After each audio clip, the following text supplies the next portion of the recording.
राजीव विकासखंड के पांडुका की स्कूल में मध्याह्न भोजन खाए के बाद 11 जन लड़का मन हुए बीमार।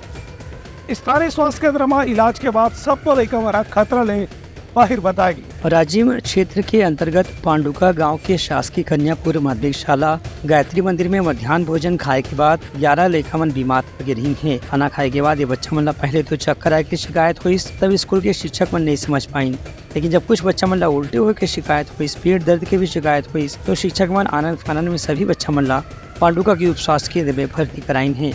यहाँ 3 बच्चा मन की स्थिति थोड़ी ज्यादा गंभीर रही से उमन मन राजीव के सामुदायिक स्वास्थ्य केंद्र में भर्ती कराए गए है। शिक्षक मन के कहना है कि मध्याह्न भोजन में जो भी खाना परोसे के रही से ओकर जांच करी जाए कि ओमे का ऐसे पदार्थ रही से जेकर से बच्चा मन विषाक्त भोजन के समस्या के सामना करना पड़ी से। अभी फिलहाल इलाज के बाद सभी बच्चा मन के स्थिति सामान्य है और उनके स्वास्थ्य में सुधार भी हुआ थे। स्कूल के हेडमास्टर मिश्री लाल तारा का बताया कि बच्चा मन के स्वास्थ्य के लगातार निगरानी करे जाते और डॉक्टर मन के देख रेख में बच्चा मन के स्वास्थ्य में सुधार भी हुआ थे। ब्यूरो रिपोर्ट उत्तलंघा न्यूज।